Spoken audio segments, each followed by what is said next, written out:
Estuvieron en otra ignorancia que es diferente allá en los países, ¿verdad? De México, por decirlo así.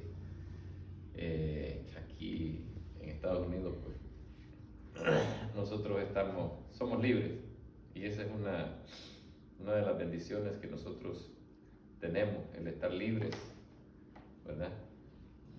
Y bueno, yo creí que nosotros íbamos a continuar con la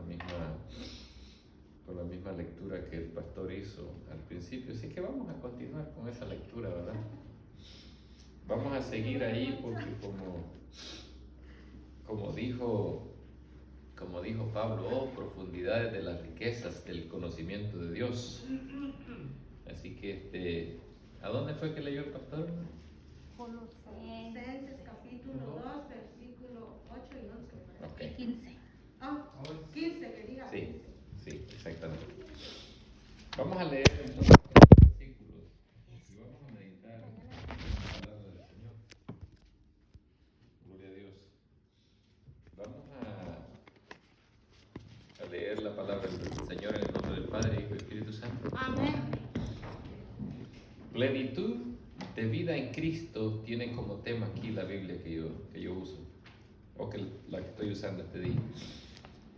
La palabra de Dios dice así: mirad que nadie os engañe por medio de filosofías y huecas sutilezas, según las tradiciones de los hombres, conforme a los rudimentos del mundo, y no según Cristo. Porque en Él habita, en Cristo, ¿verdad? Porque en Cristo habita corporalmente toda la plenitud de la deidad.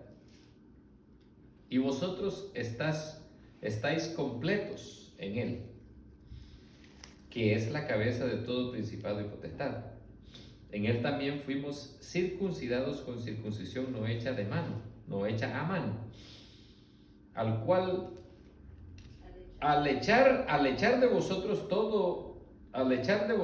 el cuerpo pecaminoso carnal en la circuncisión de Cristo, sepultando con Él en el bautismo, en el cual fuiste también resucitados con Él mediante la fe en el poder de Dios que le levantó de los muertos. A vosotros, estando muertos en pecados y en la circuncisión de vuestra carne, os dio la vida juntamente con Él, perdonándoos todos los pecados, anulando el acta de los decretos que había contra nosotros, que nos era contraria, quitándola de en medio y clavándola, ¿dónde? En la cruz. Padre que estás en los cielos, gracias. Muchas gracias, Señor, por este momento precioso que nos regalas para estar, Padre Santo, delante de ti, para estar en esta casa, mi Dios, para bendecir tu nombre, para glorificar tu nombre, mi Dios, para exaltarte, mi Dios. Gracias, Padre Santo, porque nos diste esta fuerza, mi Dios, porque nos diste este tiempo para que nosotros, Dios mío, podamos dedicarlo a ti, Señor. Posiblemente nuestro cuerpo tenga hambre, posiblemente nuestro cuerpo esté cansado. Cualquier cosa, Padre Santo, puede estar pasando en la carne, mi Dios. Pero nuestro espíritu, Dios mío, está teniendo un momento precioso con tu espíritu, Señor. Estamos teniendo un banquete espiritual, Señor, donde vamos a ser sustentados, Padre Santo. Y ahora, Padre Santo Celestial, queremos que tu espíritu hable a nuestras vidas, Padre Santo. Habla, Padre Santo, algo que nos edifique, mi Dios. Habla, Padre Santo, algo que sustente, mi Dios. Habla a nuestras vidas, mi Dios, algo que nos haga crecer en lo espiritual, Padre Santo. En el nombre precioso de Jesús, glorifícate, sana a los enfermos, Señor, y consuela al triste, Padre Santo. Dale, Padre Santo, paz al que no la tiene, Dios mío, para que este momento sea un momento lleno de bendición, Dios mío, que no nos perturbe absolutamente nada, Padre Santo. En el nombre de Jesús, amén. Gloria a Dios. Hay un pensamiento que escribió Martín Lutero y viene bien a la medida de este día. Y dice: el no oponerse al error es aprobarlo, y no defender la verdad es negarla. Ese, si ustedes lo habían escuchado, es un pensamiento de Martín Lutero. El no oponerse al error es aprobarlo. Algunas veces los cristianos dicen, a mí la política no me alimenta, a mí no me importa, a mí me da igual. O cuando hablan de cualquier costumbres, dicen, no, esos son ellos que acostumbran esas cosas y siempre y cuando a mí no me hagan daño, a mí no me interesa. Cuando nosotros hablamos de esa forma, simplemente estamos diciéndole al error que sí, que es bienvenido a nuestra casa. Pero cuando nosotros rechazamos esas costumbres que son malas o que son del mundo, entonces nosotros estamos presentando la verdad, ¿verdad? Porque eso es exactamente lo que está diciendo el apóstol Pablo aquí en Colosenses, que es lo que leímos. Ya no vi Colosenses capítulo 2, déjenme buscarlo porque ya capítulo 2 versículo 8, sí, vamos a ver. Eso es exactamente lo que está diciendo el apóstol Pablo. Mirad que nadie os engañe por medio de filosofías y huecas sutilezas, según que tradiciones de hombres. Que nadie nos puede engañar a nosotros. Pueden ser nuestros parientes, pueden ser nuestros amigos, pueden ser gentes influyentes. Algunas veces nosotros utilizamos la vagancia para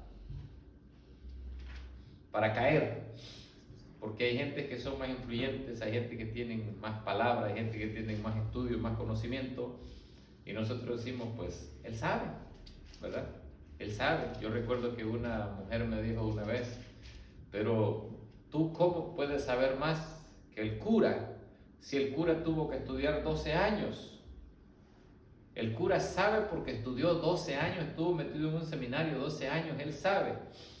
Entonces, ella tiene toda la razón, que el hombre estudió y tiene mucho conocimiento, y algunas veces nosotros caemos.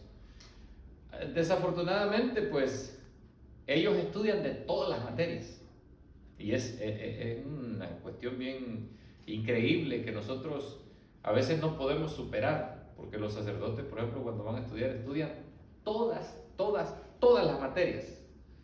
Lo único que no estudian es la Biblia, ¿verdad? Porque ellos no tienen conocimiento bíblico.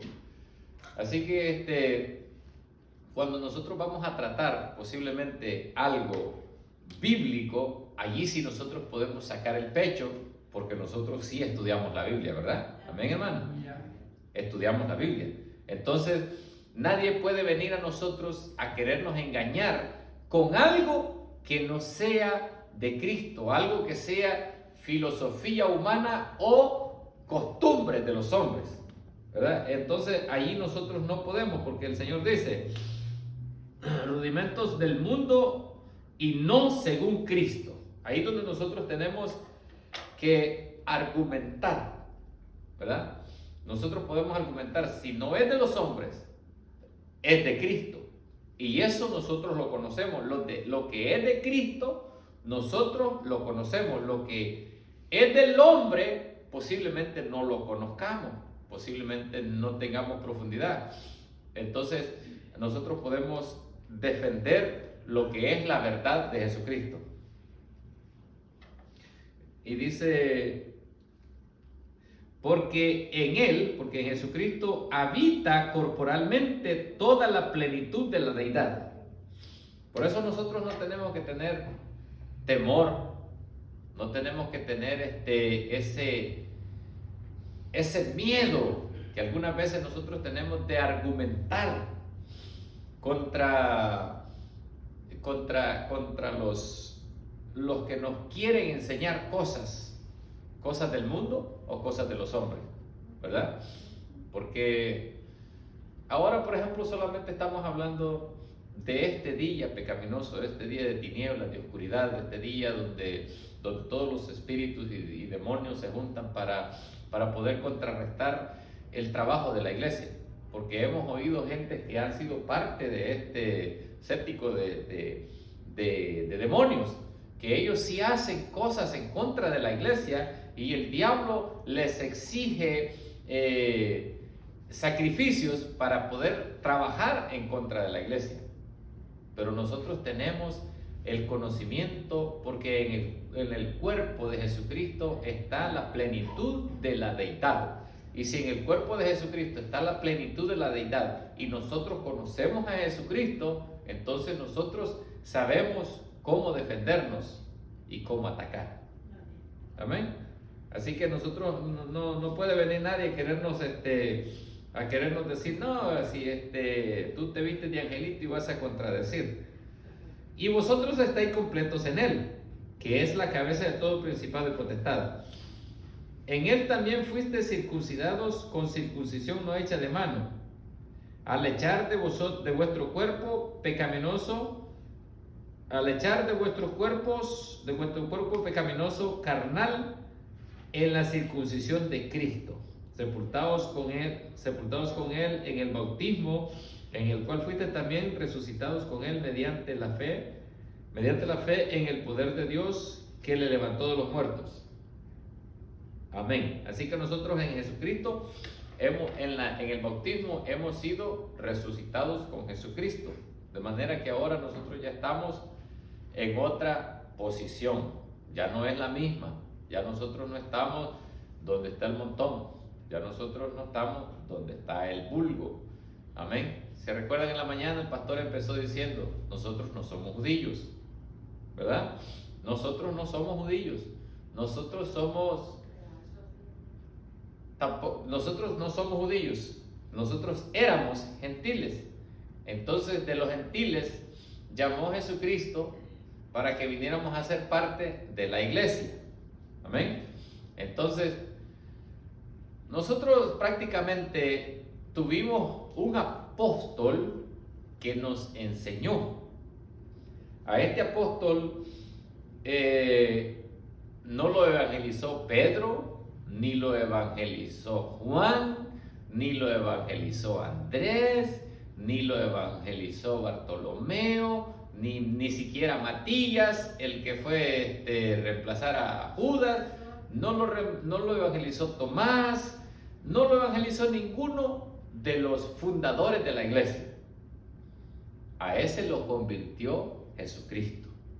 Jesucristo le hizo el llamado, Jesucristo le hizo la conversión. Entonces, en el capítulo 11, versículo 13 de Romanos, él se identifica como el apóstol de los gentiles. Para eso lo llamó el Señor, para que él fuera el apóstol de los gentiles, para que él trajera a nosotros el evangelio. Entonces, ¿cuántas cartas tenemos nosotros? ¿Cuántas son las cartas paulinas? 13.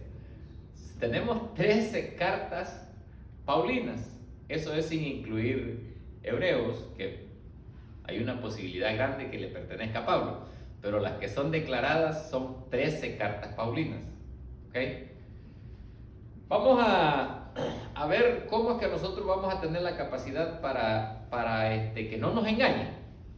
Para que no nos engañen, nosotros tenemos que haber entendido el evangelio que nos llegó a nosotros a través de Pablo. Amén. Pablo nos trajo el evangelio a nosotros y nosotros somos la iglesia gentil, ¿ok? Pero que somos la iglesia gentil porque salimos del gentilicio para venir a ser la iglesia de Jesucristo. Hay términos y algunas veces por eso no me entienden, porque cuando yo platico fuera de la iglesia o fuera del tema bíblico, hablo con mis palabras y con las palabras comunes. Pero cuando nosotros vamos a hablar de la Biblia y vamos a hablar de la palabra de Dios, tenemos que utilizar los puntos escatológicos y utilizar los puntos teológicos y utilizar sobre todo la teología, ¿verdad? Porque es lo que habla de Dios. Y hay palabras y hay frases y hay expresiones que no son parecidas. Y por eso algunas veces no nos podemos entender. Y nosotros nos tenemos que regir con el significado que ha dado la palabra de Dios, ¿verdad? Por ejemplo, nosotros acabamos de leer que dice que nosotros en el bautismo fuimos resucitados con Jesucristo. Esas son cosas que nosotros no las podemos entender solamente con palabras, ¿verdad? No las podemos entender con palabras. Entonces Pablo usó una semántica para poder explicar el evangelio, para que nosotros lo entendiéramos, porque hay cosas que son difíciles. El mismo apóstol Pedro dijo que a Pablo se le había dado tanta sabiduría que muchos no entendían. Y no solamente que no entendían, sino que al no entender también se pueden transverjar, se pueden torcer, se les puede dar una mala interpretación, ¿verdad? ¿Por qué? Porque no estamos usando las referencias que necesitamos usar para poder entenderlo. Hay muchas cosas en la Biblia que están para nosotros y hay otras cosas en la Biblia pues que simplemente se utilizaron, ¿verdad? Por ejemplo, Pablo le escribe a Timoteo y le dice: quiero que cuando vengas a mí me traigas el capote que dejé allá en Éfeso. En Troas lo dejó, ¿verdad? Entonces, eso no tiene absolutamente nada que ver con nosotros, ¿verdad? Nada. Nosotros no vamos a ir allá. No vamos a ir allá a buscar el capote para traerlo. Pero hay otras cosas que pareciera que no tienen nada que ver con nosotros y sí son personales. Ahora, Pablo escribió 13 epístolas y en las 13 epístolas él tuvo separaciones de lo que estaba escribiendo. Por ejemplo, en el primer grupo de cartas que Pablo escribió, lo que es la carta de Tesalonicenses 1 y la 2, esas son cartas escatológicas. Usted ha leído esa carta, ¿verdad? De Tesalonicenses. Esas son cartas escatológicas. Ustedes saben lo que es la escatología, ¿verdad? ¿El estudio de la Biblia? No. Escatología es todo lo bíblico que se refiere a los tiempos finales. Eso es escatología. Usted va a escuchar a un escatólogo, le va a hablar de Apocalipsis, le va a hablar de Daniel. Casi todos los escatólogos de este tiempo se rigen en Apocalipsis y Daniel, y de repente se meten a Zacarías y a Ezequiel. Pero casi todo el tiempo están hablando. Usted escucha a un escatólogo, le va a hablar de las 7 copas, le va a hablar de los sellos, le va a hablar de los caballos, le va a hablar de Satanás y la cadena, al arcángel Miguel, le va a hablar de números, y esa es escatología, ¿sí? Escatología, usted va a ver el dragón, en la escatología usted va a ver la mujer embarazada, el niño que nace, el río Éufrates, el desierto. Todas esas cosas son en el tiempo futuro, son revelaciones de los tiempos que vienen. Eso es escatología. Y usted ve, por ejemplo, en Tesalonicenses, donde dice, porque dice que sonará la trompeta, y cuando suene la trompeta dice que los muertos en Cristo. Eso es escatología, ¿verdad? Entonces, cuando nosotros conocemos las epístolas que Pablo nos dejó a nosotros, cuando nosotros sabemos definirlas, cuando nosotros sabemos movernos en ese terreno, nadie nos puede engañar. No importa que haya sido un monje que tenga 14 o 40 años en un seminario estudiando todas las materias. Puede traer filosofía. Y cuando me empiece a hablar filosofía, posiblemente me quede con la boca abierta hasta se me caiga la saliva de escucharlo, porque tienen una oratoria tremenda. Pero cuando quiera hablarme de lo que es la palabra de Dios, y si empieza, por ejemplo, hablándome de escatología y diciéndome que no existe el rapto de la iglesia, entonces ya conmigo terminó. Porque últimamente, pues, eso es lo que están diciendo los que enseñan, que ya no. Y eso hasta Pedro lo dijo, porque en los postreros días dirán, desde los días de nuestros padres están hablando de esto y no se ha dado, ¿verdad? Y últimamente está pasando eso. Ya no se habla de la venida de Dios. Algunos simplemente no hablan y otros la niegan. Pero cuando alguien la niega y nosotros no hablamos de ella, entonces estamos siendo participantes del error, ¿verdad? Porque nosotros tenemos que anunciar la venida de Cristo constantemente. Amén.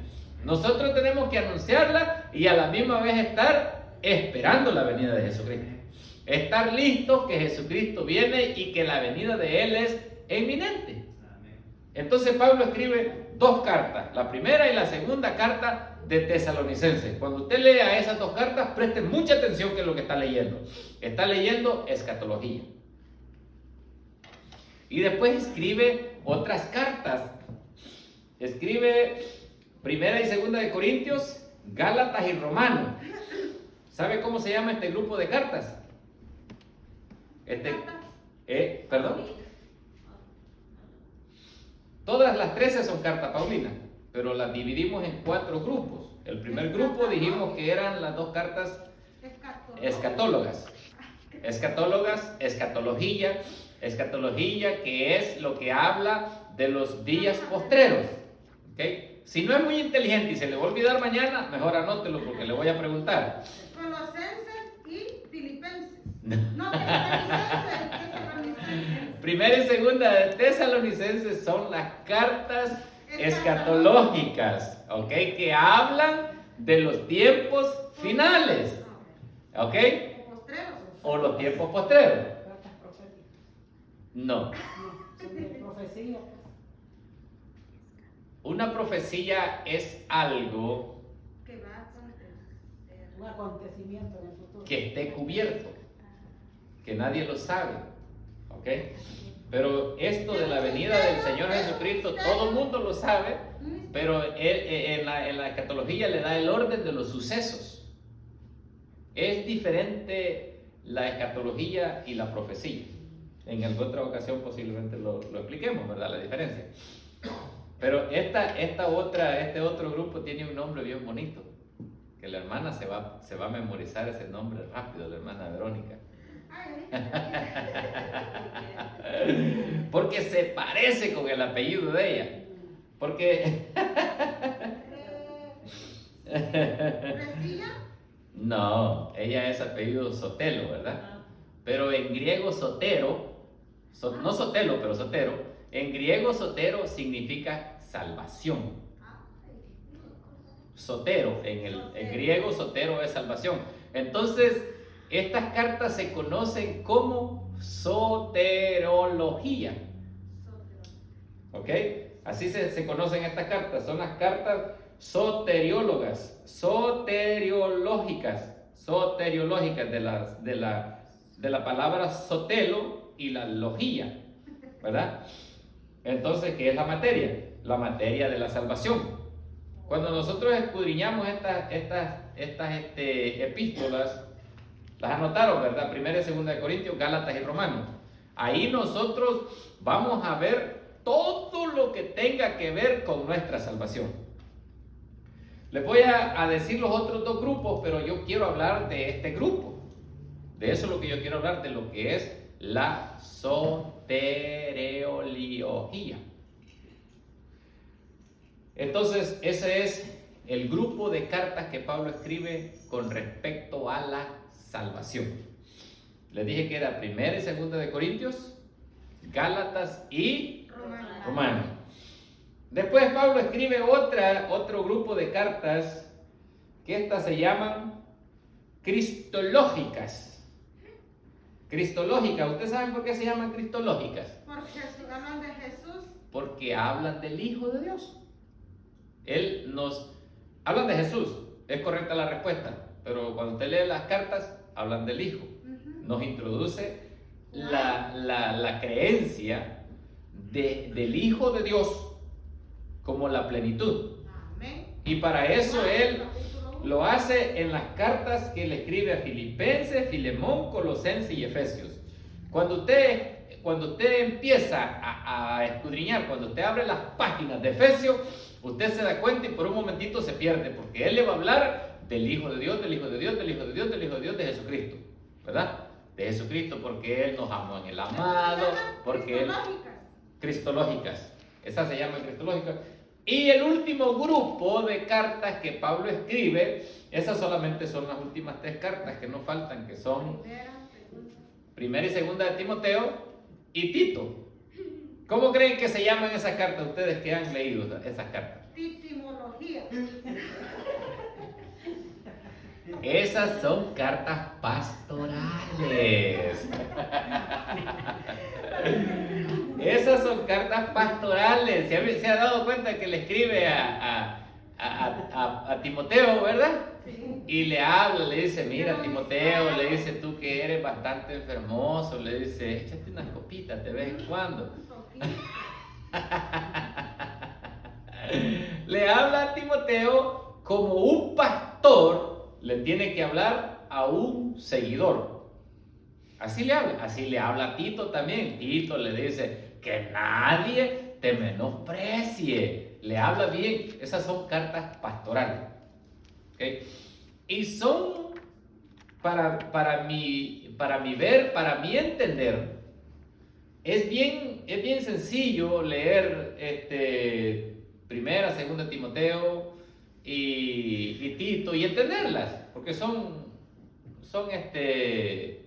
de hecho son pastorales, pero son como para jóvenes, porque cuando usted vea las cartas de Timoteo son bien juveniles esas cartas, bien juveniles, son para muchachos. O un pastor joven en el ministerio. Sí, es que como de hecho Timoteo era un muchacho cuando empezó el pastorado, entonces cuando Pablo le escribe como un viejo escribiéndole a un joven, ¿verdad? Pero un pastor viejo escribiéndole a un joven, así le escribe. Entonces leemos esas cartas y bien fácil entender, bien fácil. Leemos la primera sección, que es solamente las 2 cartas de Tesalonicenses, les dije, ¿verdad? Primera y Segunda de Tesalonicenses, que son las 2 primeras cartas que son escatológicas, pues allí nos habla de la venida del Señor. Nosotros, como cristianos, tenemos que estar, les dije, esperando el día de la venida de nuestro Señor Jesucristo. Nosotros como cristianos tenemos que saber quién es Jesús, que Él es el Hijo de Dios. Amén.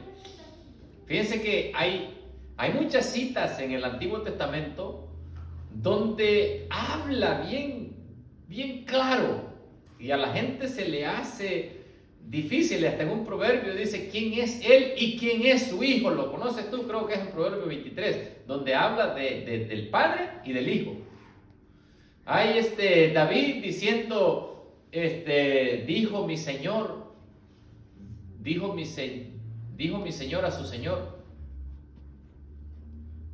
Y hay muchas frases, hay muchas partes donde habla del Hijo, pero que el Hijo Jesucristo, a pesar, mis hermanos, a pesar de que Jesucristo dio su vida, a pesar de que Jesucristo se entregó y lo dio todo, hay millones de gentes que lo rechazan.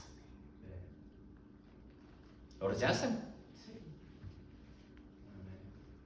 Y aunque tengan claro todo lo que ha pasado, aunque estén seguros de todo lo que Él hizo por el mundo entero, al Hijo de Dios lo siguen rechazando y algunos lo consideran como un héroe, como un gran hombre, hasta como un profeta es lo más alto que pueden llegar, pero no como el Hijo de Dios. Pero ¿sabe qué decía uno de los versículos, como en el versículo 10 de los que leímos al principio? Que en Él está toda la deidad. ¿En quién está toda la deidad? En Cristo Jesús, el Hijo de Dios. Entonces nosotros como buenos cristianos que defendemos y que no vamos a permitir que nadie nos engañe, tenemos que entender quién es Cristo Jesús. Tenemos que entender quién es el Hijo de Dios. Además de eso, que entendamos quién es el Hijo de Dios, tenemos que entender qué significa para nosotros, ¿verdad? Tenemos que saber cuál es la postura de Él, no solamente en el cielo, porque en el cielo sabemos que está sentado a la diestra del Dios Padre. Nosotros hemos leído desde el principio de Génesis hasta Malaquías y nosotros siempre hemos escuchado a los profetas diciendo la diestra de Dios, ¿verdad? La diestra de Dios. ¿Y cuál es la diestra de Dios al final de todo? Jesús. Él es la diestra de Dios. Toda la vida se habló de Jesús diciendo la diestra, la diestra, la diestra, y los judíos no lo entendieron. Los israelitas no lo supieron, pero gracias a Dios que nosotros lo sabemos. Pero hay muchas gentes que están cegadas. Hay mucha gente que tienen filosofía, tienen todo el conocimiento, toda la ciencia que pueda haber. Posiblemente uno de ellos vaya y traiga agua de la luna, pero esas personas están cegadas y no entienden que la diestra de Dios es Cristo Jesús. Ya con eso le ganamos nosotros. Ya con eso le ganamos. Entonces, decíamos que la escatología, la cristología y las cartas pastorales son fáciles para entender. Lo que yo pienso que es difícil, y pienso que es difícil porque he visto cómo mucha gente titubea en lo que es, ¿cómo les dije que se llamaba la sección número 2? Que la hermana se iba a acordar fácil. Soteriología. ¿Ve? Se van a acordar de la hermana, ¿verdad? Soteriología, se van a acordar de la hermana Sotelo. La soteriología, que es la salvación, es una de las cuestiones que más le cuesta a la gente. Le cuesta porque yo quiero saber si ella es salva y ella quiere saber si yo soy salvo.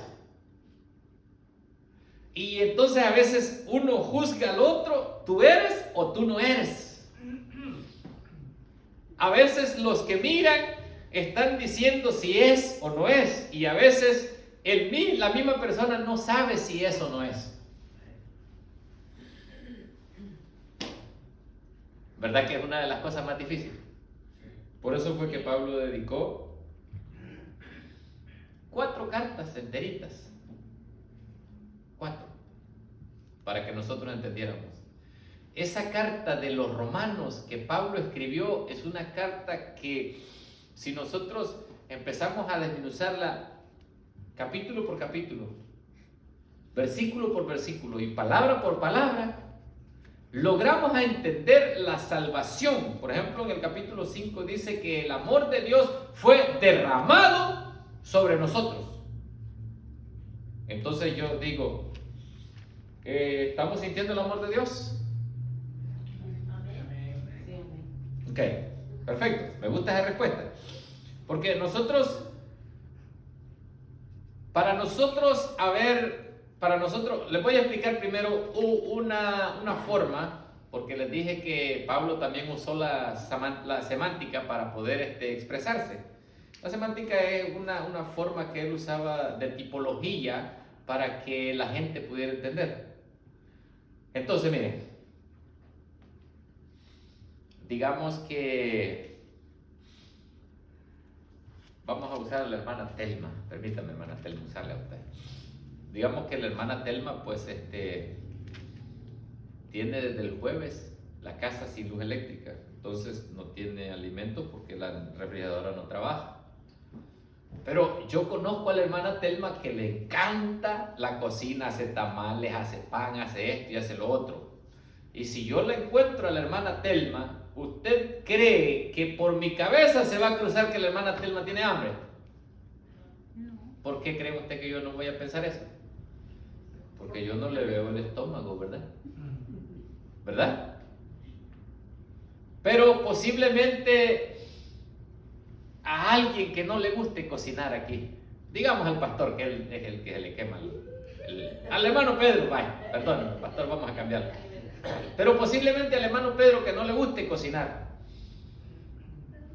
y venía con mucha hambre y pasó por la tienda, se compró unos tacos, le puso chile y me llegó a visitar. ¿Ok? Pero como yo sé que el hermano no cocina y la hermana está de viaje, lo primero que se me va a ocurrir a mí es ofrecerle comida, ¿verdad? Voy a decir, mi hermana Marta no está, entonces le voy a ofrecer comida. Y de repente el hermano me diga, no quiero porque estoy lleno. ¿Qué voy a pensar yo? Que me está mintiendo, ¿verdad? Voy a decir, no creo que esté lleno. ¿Cómo va a estar lleno si la hermana Marta no está? ¿De dónde? Hasta que me explique. Pero yo no puedo ver, tanto como no pude ver a la hermana que no ha comido, tampoco puedo ver al hermano que comió. Y nosotros siempre queremos ver la salvación de los demás. Pero cuando Jesucristo nos salva a nosotros, ¿qué es lo que Él hace? Él entra en nuestros corazones. Él entra en nuestras vidas. ¿Verdad? Ahora, ¿será que sí puede haber una forma como yo tenga una idea de que la hermana no ha comido y de que el hermano ya comió? Posiblemente sí. Posiblemente en el rostro yo le pueda ver. Cuando ya se va poniendo flaquita, es que no ha comido. ¿Verdad? Posiblemente en el rostro reflejamos. Ahora, todo eso es interior, la salvación de nosotros es interior, pero la gente muchas veces lo duda porque no ha entendido cómo es que se manifiesta la salvación dentro de nosotros. ¿Verdad? Lo primero que viene a nosotros en el paquete es el arrepentimiento. Es lo primero. Es lo primero que Dios hace en nosotros. Lo primero que Dios hace en nosotros es hacer que nosotros nos arrepintamos. Entonces, vamos a ir grado por grado. Pero cuando una persona duda, porque una persona puede decir, ¿será que verdaderamente me ha salvado Dios? Vaya a su mente y piense si alguna vez hubo arrepentimiento en usted. Y si al ir al cerebro, donde tiene almacenado todos sus archivos, y encuentra que usted nunca se ha arrepentido, entonces la respuesta es negativa. No es algo. Puede haber estado en la iglesia 10 años, 20 años, pero si no se ha arrepentido. Y como les dije, todo el vocablo que nosotros leemos en la Biblia, tenemos que entenderlo teológicamente. Por ejemplo, usted en el mundo va a escuchar a alguien que dice, me arrepiento, pero no olvido. Me arrepiento. Cuando una persona se arrepiente tal vez de haber ofendido a alguien, me arrepiento de lo que te dije, pero no me olvido lo que tú me dijiste a mí.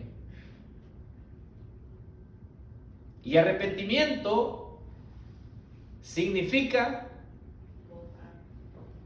en términos teológicos, ¿usted sabe qué significa arrepentimiento? Dejar de hacer lo malo. el término teológico significa dejar de caminar para esta dirección y caminar hacia la dirección contraria. Esa es la conversión, lo mismo. La conversión y arrepentimiento es exactamente lo mismo. ¿Ok? Por ejemplo, pecar. Pecar en el hebreo es una cosa que a nosotros nos puede ser difícil entender. Porque pecar es, fíjense que había unos tiradores que tiraban la onda con la mano izquierda. Y de ahí les nació a ellos la palabra pecar. Si erraban al blanco donde iban a tirar, eso era pecado. Fallar. Entonces, cuando nosotros lo entendemos a nuestra forma, como empezamos a escuchar de los ancianos, de los viejitos que nos explicaron, o en el vocablo común, puede ser que pecar sea otra cosa, ¿verdad? Pero en ciencia teológica, pecar es simplemente errar,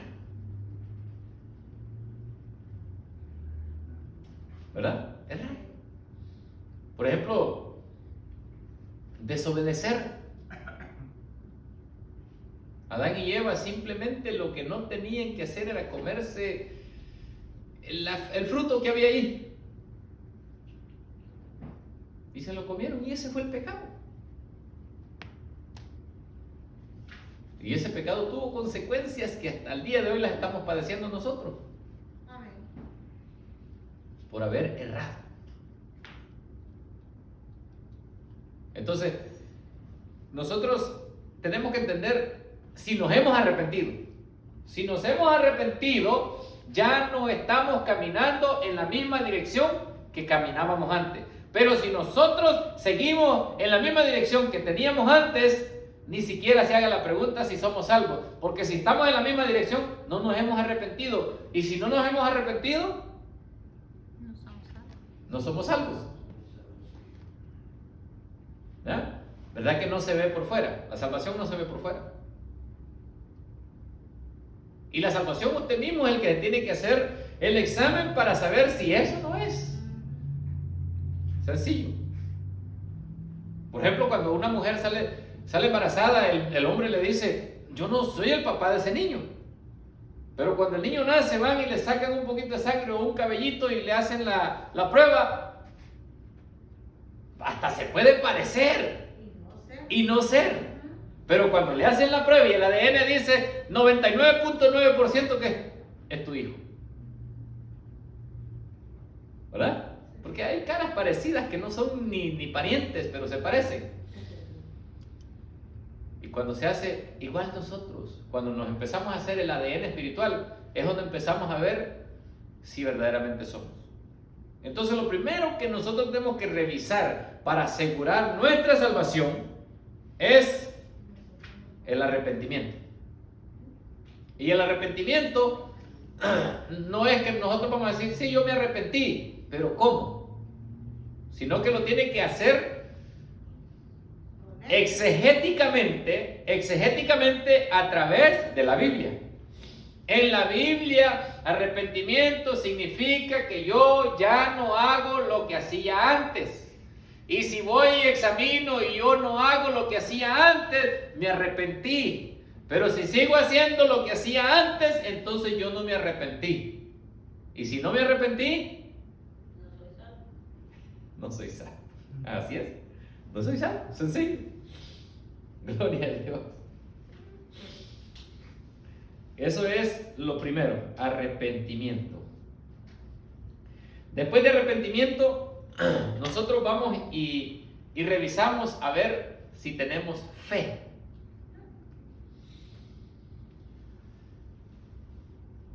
Hay cosas que nosotros podemos dudar y cualquiera puede tener la duda. Tal vez usted ha conversado con alguien y hay una duda tan grande en la humanidad, y es que Jesucristo verdaderamente haya levantado de la tumba. Todavía hay mucha gente que duda que verdaderamente Jesucristo haya sido quien dijo ser.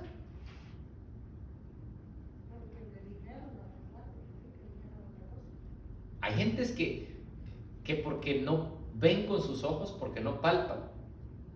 Y tienen unas preguntas tan absurdas, ¿verdad?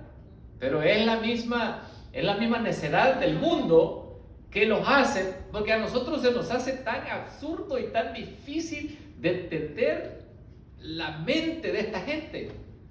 Pero ¿cómo pueden decir eso? ¿Cómo pueden creer eso?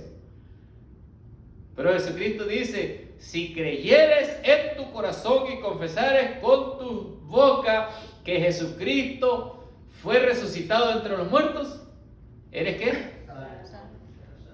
Nosotros creemos que Jesucristo se levantó de los muertos. Amén. Nosotros creemos que Jesucristo ascendió a los cielos. Nosotros creemos que Él está sentado a la diestra de Dios Padre. Y creemos que Él viene por nosotros. Creemos en Jesucristo como nuestro Señor y Salvador. Somos salvos. Pero si tenemos una pequeña duda con respecto a Jesucristo, entonces posiblemente es que la fe de nosotros no sea fuerte. Entonces, ¿cómo nosotros podemos pasar de allí? No es sencillo pasar de este segundo paso. Porque la fe la necesitamos nosotros para la justificación. Si nosotros no tenemos fe, no podemos ser justificados. ¿Verdad? Así dice el capítulo 5 de Romanos. ¿Cómo dice el capítulo 5 de Romanos en el primer versículo? Justificados, pues, por la fe tenemos paz para con Dios, por medio de nuestro Señor Jesucristo. En otras palabras, ahora pues que tenemos fe, podemos ser justificados. ¿Y sin fe? No pasamos. Es imposible, no pasamos. Entonces, necesitamos fe. Esa es la fe salvífica. Le quiero explicar esto. Esa es la fe salvífica. Porque puede ser que la fe suya no sea grande para mover una montaña. Puede ser que la fe suya no sea grande para sanarse de una enfermedad.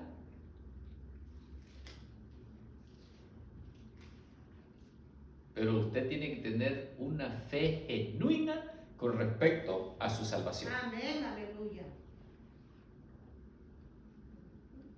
¿Y sabe qué es lo que sucede cuando nosotros somos salvos? Nos hemos encontrado con el Salvador, nos hemos encontrado con Jesucristo, y cuando nos hemos encontrado con Él, le conocemos, y cuando le conocemos, tenemos necesidad de conocerle cada día más y más y más y más. Como cuando la hermana Paz se encontró con el pastor. Dice el pastor que se le asomaba así por la cerca de un lado a otro. Entonces la hermana Paz todos los días estaba esperando a ver a qué hora llegaba, ¿verdad? Y todos hemos sido así. El hermano Roque llegaba por ahí y la hermana Jamie aquí, ¿a qué hora sí? ¿A qué hora va a llegar? Y miraba la hora y ¿qué pasó? ¿Verdad? Y ella se iba a escondidas y él todavía no había llegado, pero ella ya lo andaba buscando. Así son. Así son. ¿Y sabe por qué era? Porque ella lo quería conocer más. Cada día quería conocerlo más. Cada día descubría que tenía una sonrisa. Al primer día posiblemente, mire,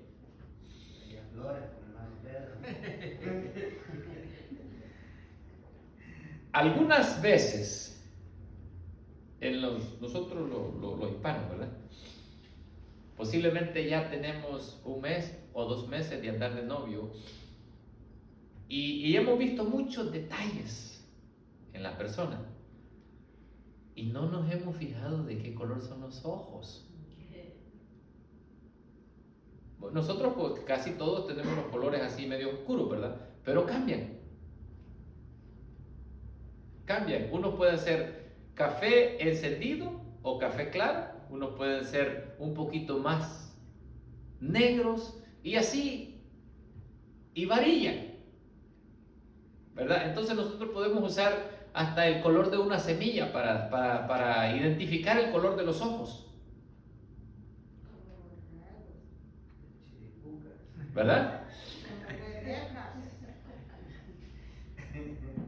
Pero eso es lo que hacemos, nosotros nos vamos identificando y vamos desarrollando, de manera que después de... ¿Sabe qué es lo más feo que puede pasar? Espero que no le vaya a pasar a ninguno de mis hermanos. Lo más feo que puede pasarle a un hombre es que después de 15, 20 años viviendo con una mujer y no pueda conocerla toda. Imagínese que un hombre después de 15 años viviendo con una mujer le diga, ¿y tienes un lunar ahí? Tiene los ojos verdes. Oye, fíjate que yo no me había fijado que tu pie era medio torcido. Porque es más largo. Nos pasa lo mismo con Jesús a nosotros. Nos pasa lo mismo que tenemos 15, 20, 30 años y todavía no lo conocemos. ¿Por qué será? Porque no hay mucha búsqueda de conocimiento, ¿verdad? Ahora, vamos y decimos, arrepentimiento, sí. Fe, sí. ¿Cuál es la fe que nosotros tenemos? En que Jesucristo es el Hijo de Dios y que en Él está toda la plenitud. En Jesucristo está toda la plenitud y Él nos ha adoptado a nosotros. Y ahora Él vive en nuestros corazones. Así dice Juan, ¿verdad? Así dice Juan en el capítulo 1, que de su plenitud nos dio a todos nosotros. Gloria a Dios. Entonces usted dice, ¿tengo arrepentimiento? Sí. ¿Tengo fe? Sí. Esta otra está un poco difícil y eso lo puede encontrar usted en el capítulo 12 de Romanos. Regeneración. Hemos sido regenerados nosotros. En términos bíblicos, ¿qué puede ser regenerado? Nacer de nuevo. No. Regeneración. Transformados. O sea, al nacer de nuevo, pues somos transformados, La ¿verdad? transformación no es igual que la renovación.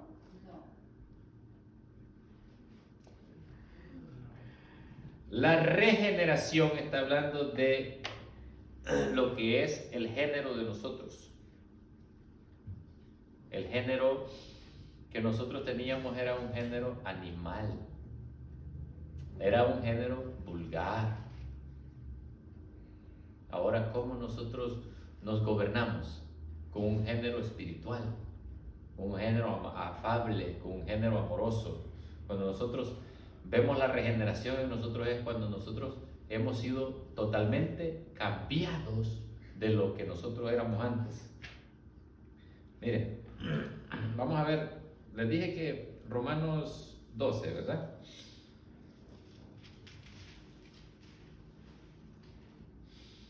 Así que, hermanos míos, ruego por la misericordia de Dios que prestéis vuestros miembros en sacrificio vivo, santo, agradable a Dios, que es vuestro culto racional. No os conforméis a este siglo, sino transformados por medio de la renovación. Cuando nosotros nos transformamos por medio de la renovación, hemos sido regenerados. ¿Ahora sí me entendió? Cuando hemos sido transformados por medio de la renovación, hemos sido regenerados.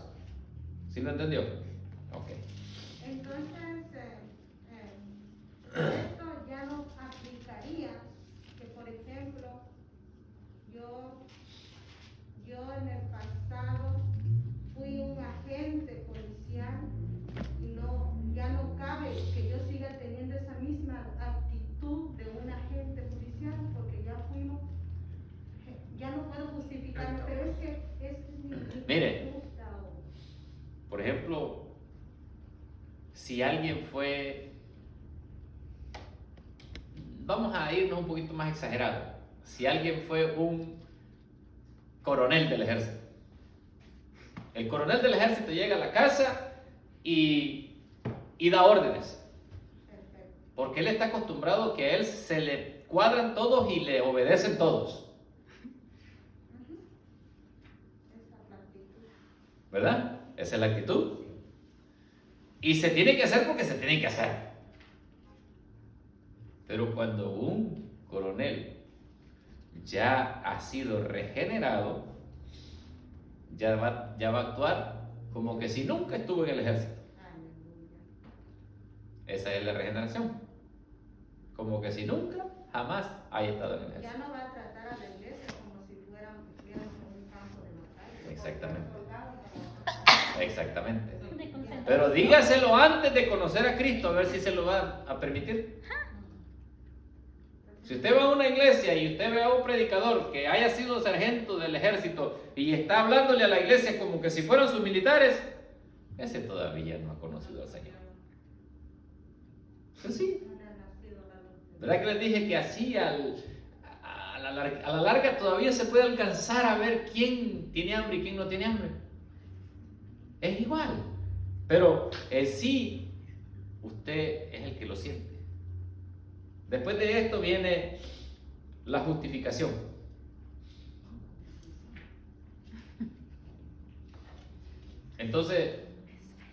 Entonces Pablo dice, ¿y quién es el que nos juzga a nosotros? Dios. ¿Verdad? ¿Y quién es el que nos justifica? Dios. Cristo. Porque Él fue el que murió por nosotros. Cuando nosotros sentimos a Cristo dentro de nosotros, que nos está manipulando, por decir así esta palabra, que está Él manipulando nuestros pasos, nuestra vida, entonces sentimos que Él está en nosotros. Y esa es una cuestión que nadie la puede explicar. El sentir de Cristo dentro de nosotros, nadie lo puede explicar. Por muy elocuente que sea, nadie, porque ni Pablo pudo explicar qué es lo que él sentía. Pero él dijo que por Cristo, por lo que él sentía, era capaz hasta de dar su propia vida. ¿Verdad? Por ejemplo, Pedro estaba con Jesucristo a la par de Cristo,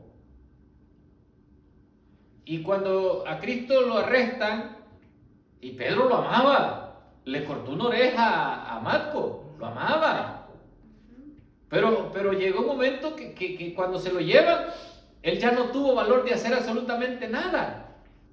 ¿Por qué?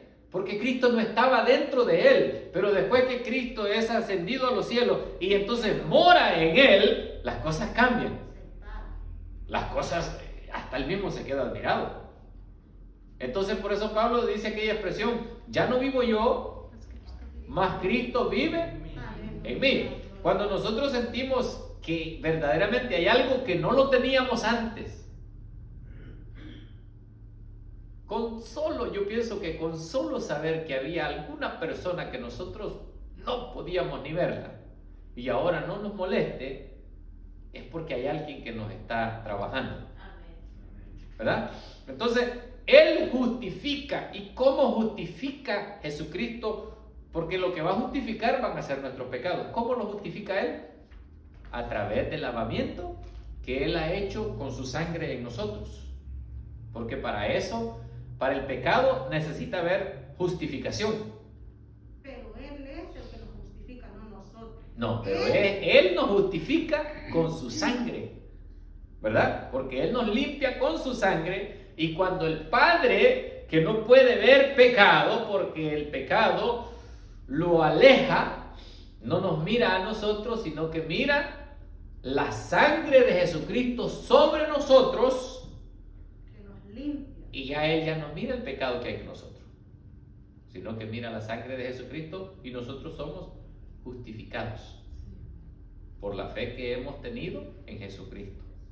Así que si nosotros vemos todas esas características que están en nosotros, podemos estar seguros de nuestra salvación.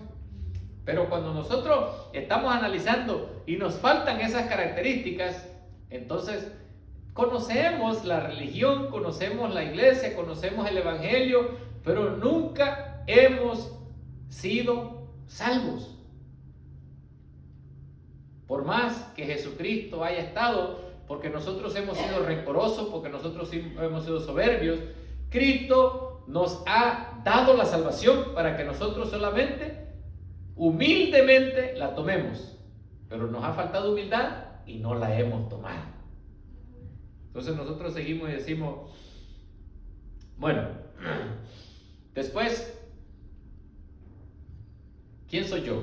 Jesucristo dice Pablo que Jesucristo, Él es el hermano mayor, o sea que Él es el primero, para que nosotros seamos sus, Él es el primero porque es el heredero, ¿ok? Pero nosotros somos sus coherederos, nosotros somos sus coherederos, todo esto sale en Romanos.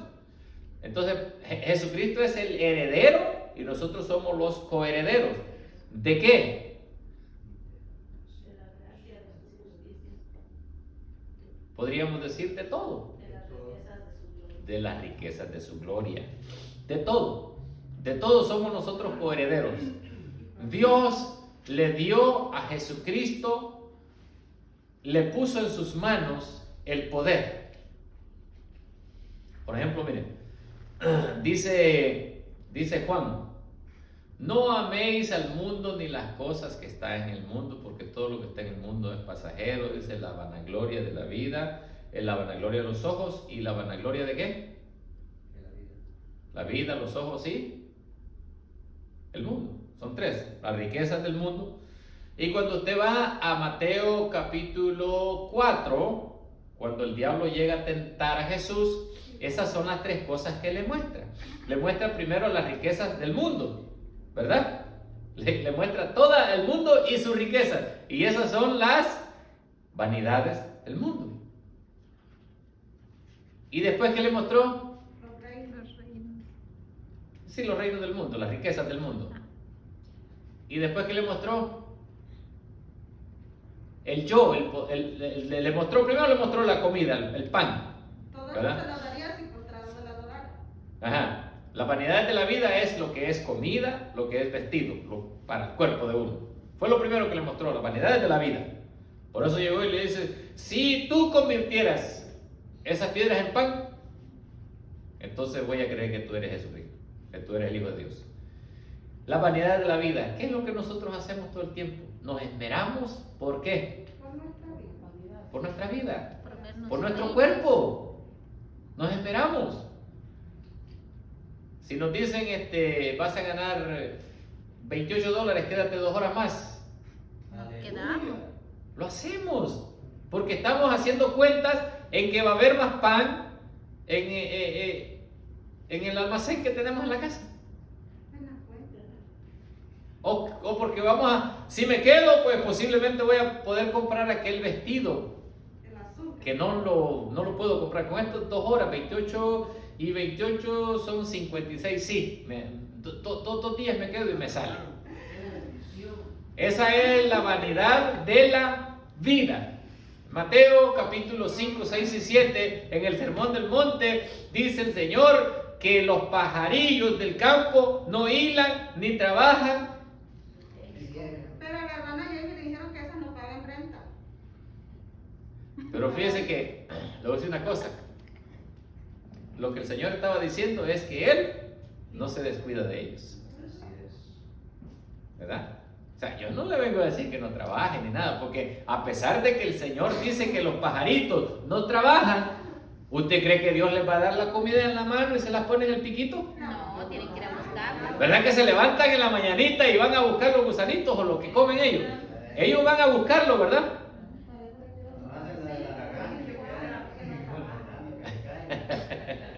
Entonces, nosotros sabemos que en Dios tenemos todo. Estamos hablando de la adopción, ¿verdad? Tenemos todo, pero para eso tenemos que utilizar la sabiduría. Dice un proverbio que no me recuerdo cómo se dice esta palabra, pero eso es lo que se usa de surco, en el barbecho. En el barbecho del pobre, dice un proverbio, hay mucho alimento, pero no llega a la mesa por falta de sabiduría. y un pobre pues no tiene nada.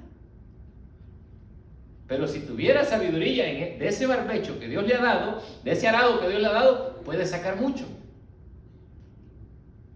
Ahora la pregunta es, ¿qué es más importante? ¿Trabajar mucho o tener sabiduría con lo poquito que ganamos?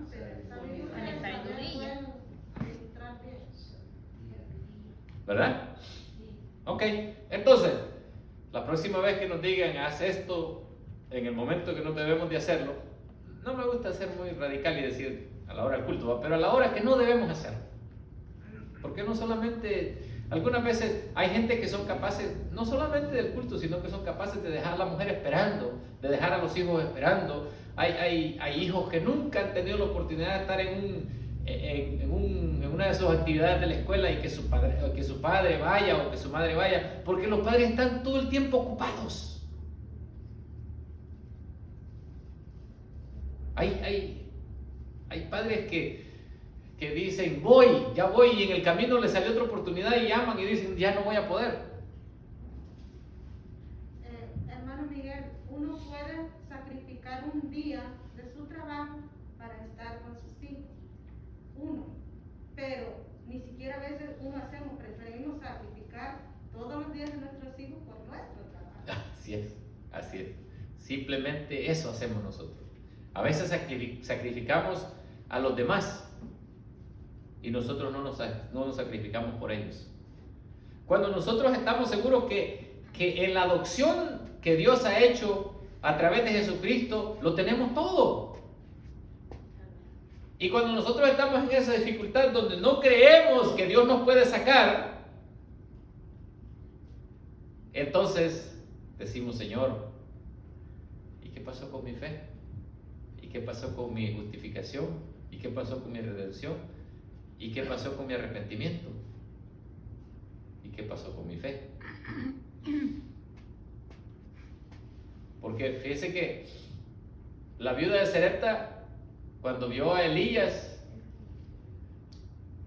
ella se pudo imaginar cualquier cosa, menos que le iba a quitar la comida.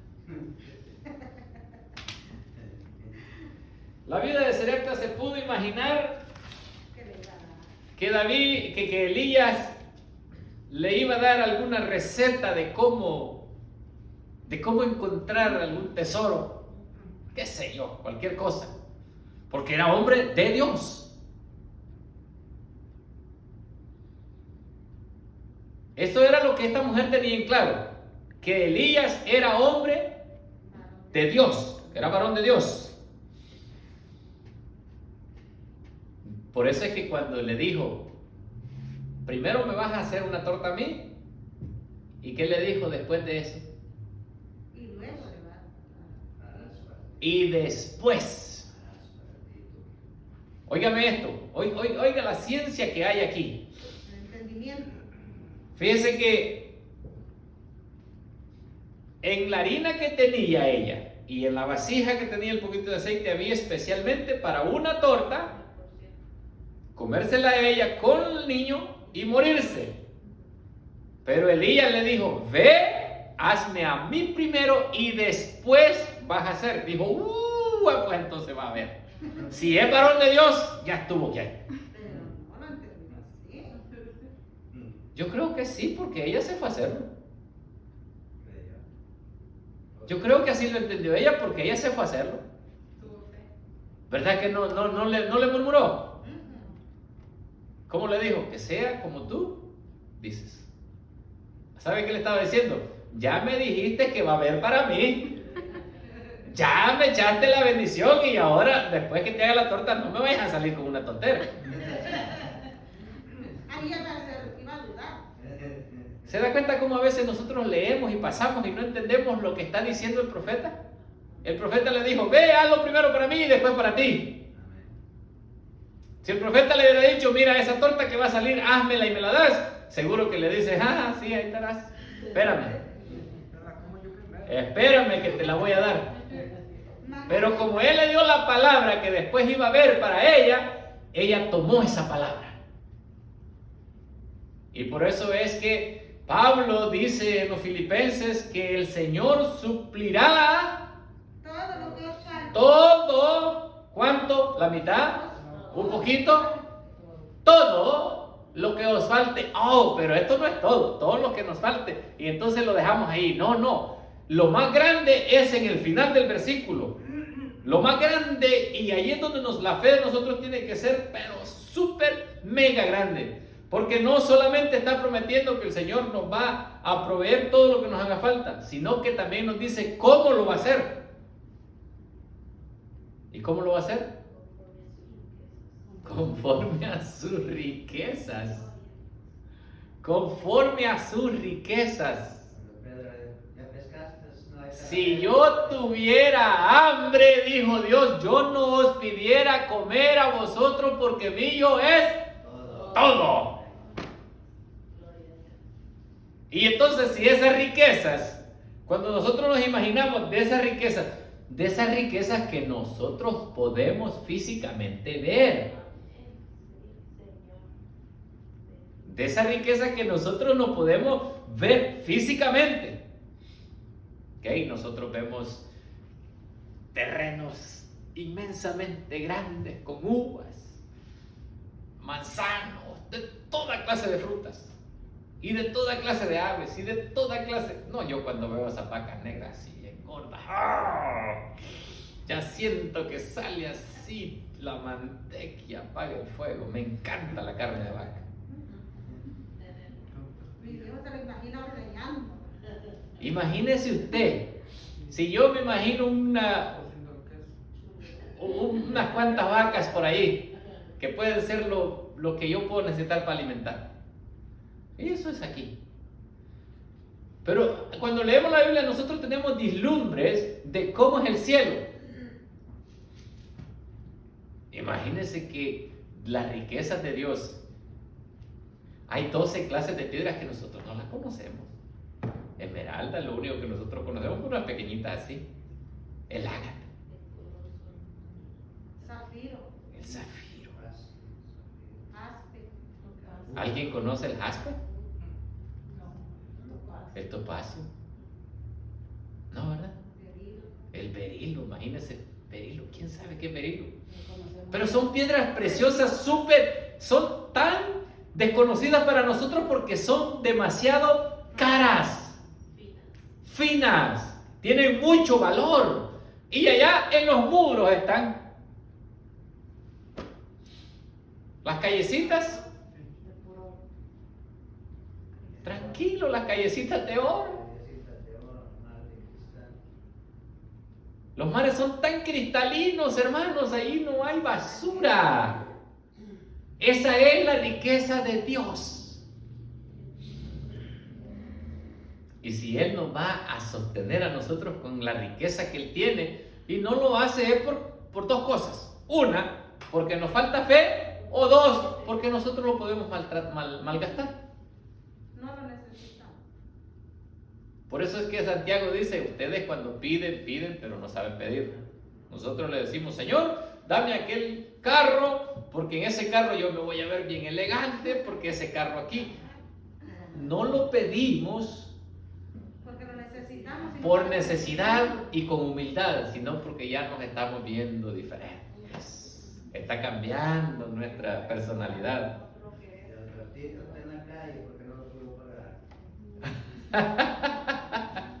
No, pero Dios es bueno con nosotros y Él prefiere. Dios es tan bueno con nosotros que Él prefiere no darnos ese carro que nosotros le pedimos. Gloria a Dios. Él prefiere mejor no darnos ese carro, pero nosotros hemos sido adoptados. Dice que Él nos adoptó en Él amado. Dice Efesios, ¿verdad? Entonces, después de la adopción viene algo que se llama oración. ¿Qué tan buenos somos nosotros para orar?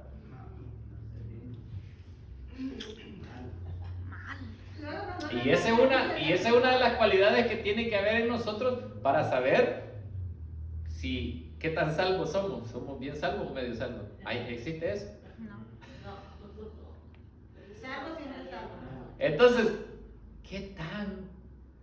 Mire, hermano, es feo tener hijos que no tengan esa confianza con los padres. Mire, cuando yo era un chavalito, yo me le tiraba a mi papá en el pecho, yo jugaba con mi papá, yo le platicaba de todo, yo le preguntaba, yo le contaba y olvídese. Teníamos una confianza, pero, o sea, verlo y estar con él era una cosa tan agradable. Bueno, yo tenía 2 años cuando se murió mi mamá, no sé qué podría haber hecho con mi mamá, quizás hubiese sido peor, ¿verdad? Pero yo no entiendo cómo puede haber gente que tiene a su padre y no es capaz de estarle llamando, de estarlo buscando, de atenderlo. Y me imagino que esa gente es igual con Dios, Demostrarse cariño. ¿verdad? Es una necesidad de estar ahí. Entonces, lo mismo es la oración. La oración es aquella ansiedad que sentimos por contarle a Dios lo que hemos hecho, por contarle a Dios lo que está pasando. Yo les he dicho a ustedes, como yo soy así, yo nunca le he pedido nada a Dios. Yo no voy donde Dios a decirle, mire, pero quizás como tanto lo apapacho, le digo que eres bonito, y que eres esto, y que eres bueno, y que esto. Él me da todo. Todo me da. Nunca me ha faltado nada. Y que he estado en los momentos más críticos. He estado en los momentos más críticos. En el momento más crítico, no me acuerdo que estoy en el momento, no me acuerdo que en ese momento debe faltarme algo. Usted sabe que la gente se preocupa y dice, ay, ahora sí me va a faltar. A mí se me va la onda y no me acuerdo. Simplemente estoy viviendo la situación difícil y estoy rodeado de todo.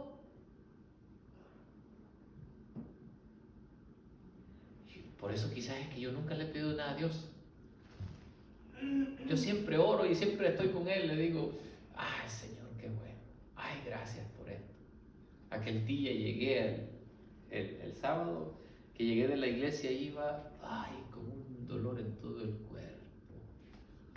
Y le dije, Señor, gracias. Te voy a decir por qué te doy gracias.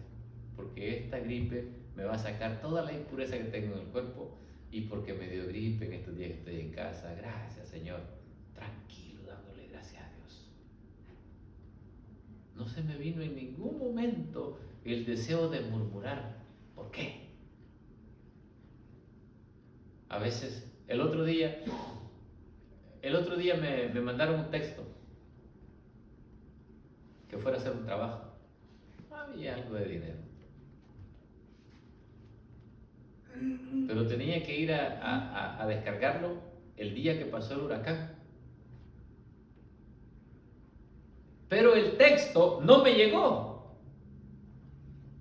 Fíjese bien, el texto no me llegó, sino que hasta fue el martes, ¿verdad? Querían que fuera a trabajar el miércoles a recoger el trabajo y el jueves lo tenía que ir a tirar, algo así. Entonces el texto no me llega y cuando venimos en el camino, yo no sé, usted me va a explicar, porque yo no lo entiendo, yo no entiendo de tecnología. A mí me tiene que llegar el texto a mi teléfono. Pero cuando veníamos el martes para la iglesia, el texto estaba en el iPad. Y le digo a mi esposa, mira hija, me mandaron un texto del trabajo que quería ir a hacer un trabajo allá por Morro. Pero ya eran las 6, ya le mandé un texto al jefe y le digo, mira, tu texto no me llegó, así que lo siento. Bueno, tranquilo, no dije ni nada. El siguiente día que amanece lloviendo, le digo a mi esposa, ahora ya entendí por qué Dios no quiso que me llegara el texto, porque hoy iba a estarme mojando, yo iba a estar debajo de esa tormenta, me iba a estar abatiendo el viento y posiblemente la gente no iba a agarrar las cosas y tantas cosas que pudieron haber pasado. Pero Dios lo lleva todo y le damos gracias a Dios. Llegué a este punto porque una de las cosas más difíciles para un creyente es darle gracias a Dios, porque Pablo dice que nosotros tenemos que dar gracias a Dios en todo, ¿verdad? Y nosotros no siempre damos gracias a Dios. Y tenemos razón de no dar gracias a Dios porque no todas las cosas vienen de parte de Dios. ¿Verdad? Hay cosas que las hace Satanás. Hay cosas que son manipuladas por la maldad. Y ahí es donde nosotros decimos, yo no puedo darle gracias a Dios porque me hicieron esto. Pero entonces nosotros los creyentes decimos, yo le doy gracias a Dios que me pasó esto y Él estaba conmigo. Dios estaba conmigo en el momento más duro de mi vida, que el diablo o el enemigo o fulano o quien sea me estaba sacudiendo, me estaba haciendo lo peor. Gracias, Señor, porque ahí estabas tú. Siempre tenemos que darle gracias a Dios. Es lo más difícil. Es lo más difícil darle gracias a Dios en todo momento. Los que amamos los frijoles, cuando nos enfermamos, en vez de darle gracias a Dios por la enfermedad, le vamos a pedir que nos sane. ¿Verdad?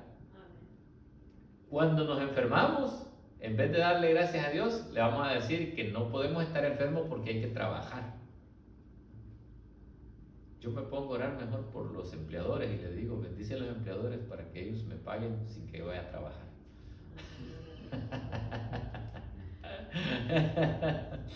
¿Verdad? Entonces, hermana, ¿qué pasa? A mí me pagaron, sí, como 8 horas me regalaron. No fui a trabajar y me lo pagaron. ahí está, 8 horas. ¿Se da cuenta? Es así. Usted simplemente se tiene que descansar en las manos de Dios. Señor, hoy no fui, mira, aquí me quedo tranquilo contigo. Se pone a platicar con el Señor y ora al Señor. Y descanse en el Señor. Y Él hará. ¿Verdad que así dice el capítulo 34 de los Salmos? Creo que como el versículo 4 dice que Él cumplirá todos los deseos de nuestro corazón. Todas las peticiones, todos los deseos que hay en nuestro corazón. Pero usted tiene que saber, ¿verdad? Que tienen que ser buenos deseos. Porque nosotros no tenemos que tener deseos malos. Pero todos los deseos de nuestro corazón, Él los va a cumplir. Pero para eso nosotros tenemos que creer. Y para creer necesitamos algo que se llama fe. Fe. Porque si nosotros no tenemos fe, no le podemos agradar a Dios. Para agradar a Dios necesitamos tener fe. ¿Ok? Sin fe es imposible agradar a Dios. Aleluya. Así que necesitamos fe. Nosotros somos herederos porque somos adoptados por Dios. Somos coherederos. Somos coherederos porque somos participantes con Jesucristo. Pero podemos decirnos herederos, ¿verdad? Usamos la palabra coherederos porque somos los que fuimos traídos después de Cristo. Él fue el primero que recibió la herencia. Ahora la tenemos nosotros. Tenemos la herencia con Jesucristo para poder compartirla con Él cuando venga la adopción, cuando venga la redención. ¿Hemos sido nosotros redimidos? Sí. La redención, acuérdese. La redención es algo también muy importante que usted tiene que saber. Fíjese que redimir no es lo mismo que salvar. ¿Ok? Jesucristo es nuestro Salvador, pero además de eso, Él es nuestro Redentor. Él nos redimió. Redentor. Hay unas iglesias que se llama Iglesia el Redentor y otras que se llama Jesús el Salvador. Son dos cosas diferentes. ¿Sabía usted que son dos cosas diferentes?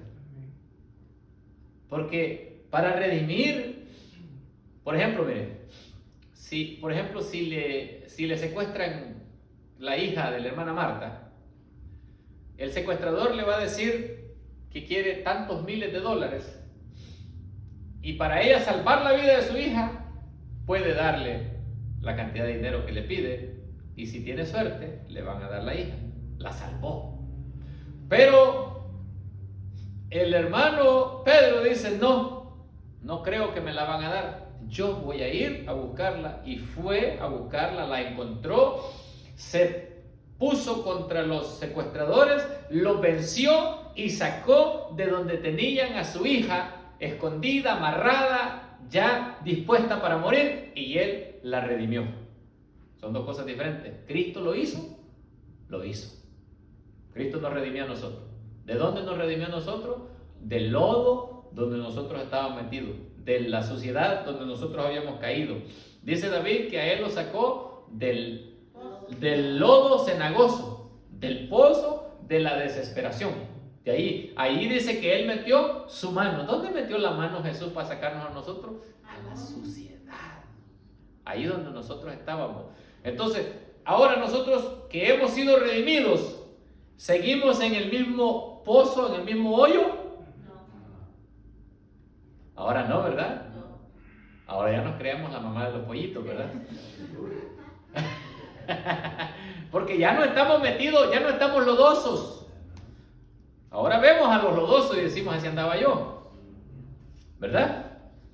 Entonces, cuando nosotros vemos todas esas cualidades en nosotros, estamos viendo que esas cartas que Pablo nos ha mandado a nosotros, que es Corintios 1 y 2, que es Gálatas.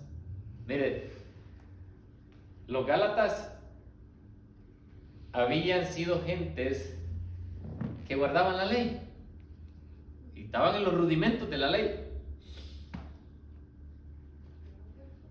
Y Pablo les presenta el evangelio y se levanta una iglesia, y después quién sabe quién llegó, los mismos judíos quizás que estaban por ahí. Quiero llegar aquí porque quiero cerrar con los mismos versículos que empezamos. ¿Qué fue lo que pasó con la iglesia de Gálatas? Los rudimentos de los otros judíos vinieron a la iglesia de Gálatas y los convencieron con palabras filosóficas para que dejaran el evangelio que Pablo les había presentado, y Pablo les llamó a estas gentes insensatos. Oh, Gálatas, insensatos. ¿Quién os fascinó para que ustedes dejaran el santo evangelio y volvieran otra vez a aquellos rudimentos que habían dejado?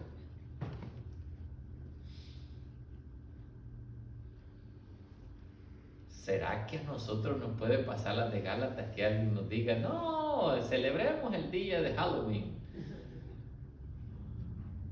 En Dobson había un pastor de la iglesia de Dios que él prendía la calabaza, le hacía los agujeros, todo como todo le hace, pero en vez de que la calabaza estuviera luces por fuera, dice que él se las ponía por dentro para que dijera que en ese corazón había nacido Cristo. Y yo le dije, ¿y su chocolate de qué lo va a querer? ¿Con vainilla o con qué más? Pero esa filosofía yo no me la voy a tragar. Y le dije, ¿sabe qué? Si sabe contar, conmigo no cuente. ¿Me entiende? Le pasó lo mismo que los Gálatas, que habían llegado a la verdad y se extraviaron de la verdad. Pero miren, se extraviaron los Gálatas de la verdad, y Pablo vino y lo sacó. Santiago dice, si tú ves que un hermano se ha extraviado de la verdad, tráelo, y si tú lo convences, ganaste un alma. Pero si tú ves y no haces nada, la sangre del tal va sobre ti. Amén. Puede haber un momento de ceguera, pero para eso están los demás hermanos. Si el Espíritu de Dios nos redarguye, o si tu corazón te redarguye, mayor es Dios, dice ¿quién? Juan. El corazón de nosotros siempre nos está diciendo, hermano, siempre. Por eso algunas veces nosotros tratamos de buscar doctrinas, enseñanzas que no están en la Biblia, para que Dios nos dijera absolutamente todo lo que tenemos que caminar, que comer, que decir, que hacer, fueran muchísimos libros los que nosotros tuviéramos que tener.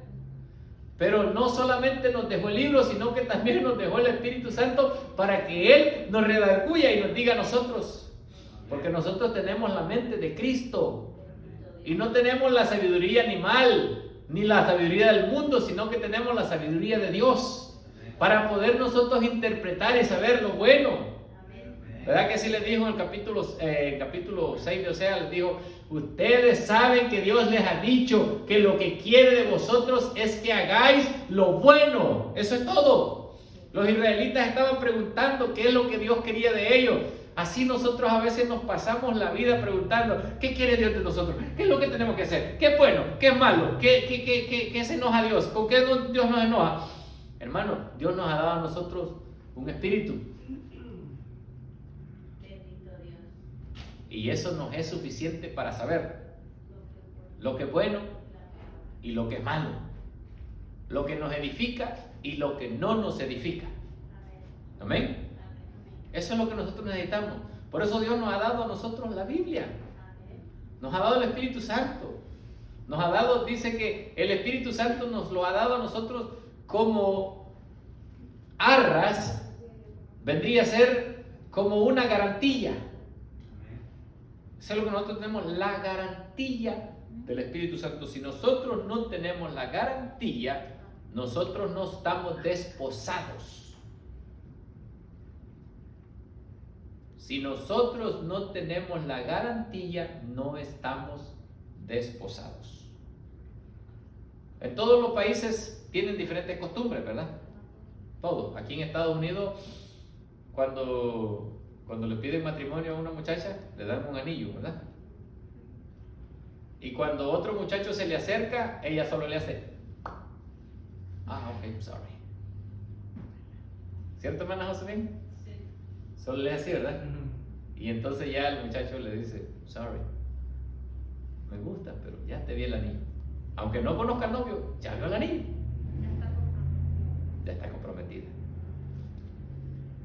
Entonces a nosotros nos dieron las arras. Las arras eran 29 piezas de plata que el novio le dejaba a la novia. Y con esas 29 piezas de plata estaba comprometida que no se podía. No, en esos tiempos era peor que en los tiempos de nosotros en nuestra vida cotidiana. Pero en la comparación de aquellos tiempos con nuestra vida espiritual debe de ser igual.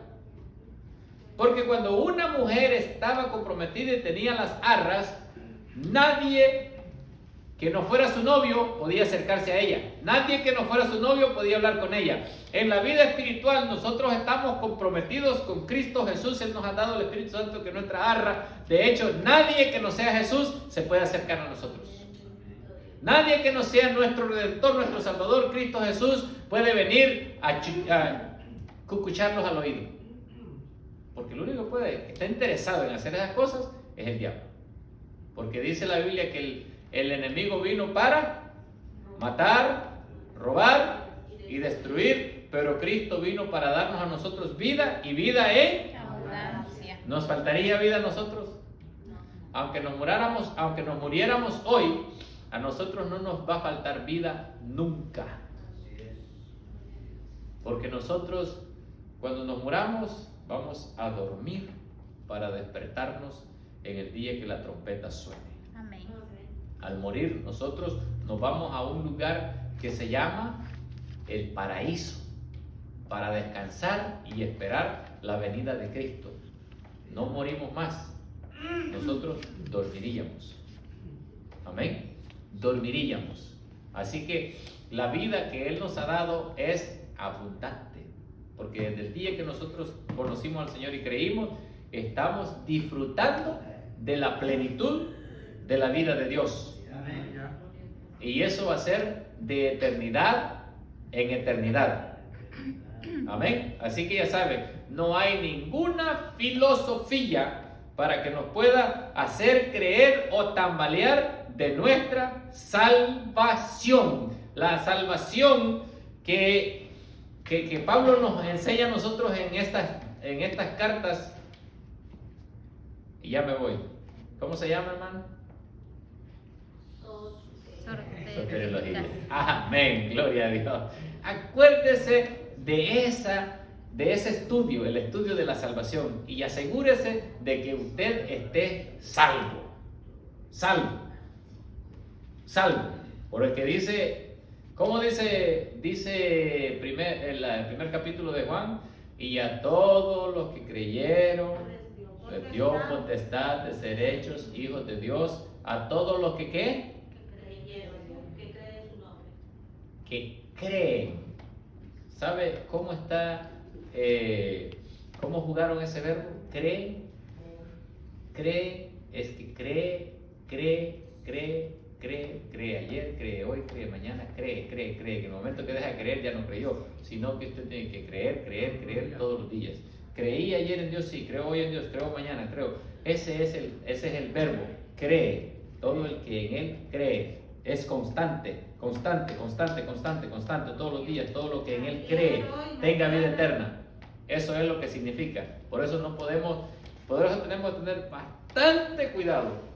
Y algunas veces nos equivocamos, sí, nos equivocamos por humanos, pero tenemos que tener mucho cuidado, porque alguna vez usted va a escuchar a alguien que diga, y todo aquel que en él creyere es una vez, creyere, puede ser en el pasado, puede ser en el futuro, pero en el que en él cree es constante, es como una gota de agua, cree. Por eso cada palabra de la Biblia tiene un significado. Y algunas veces nosotros corremos y queremos entendernos como hablamos afuera, pero no podemos entender la Biblia como hablamos afuera, sino que tenemos que entenderla como se ha escrito. ¿Cómo se llama esa materia? Teología. Teológicamente tenemos que entender la Biblia. Y para poder discernirla hay que ser exégetas. Espirituales. Y para poder vivirla hay que ser espirituales. Amén. Dios me lo bendiga, hermano. Amén.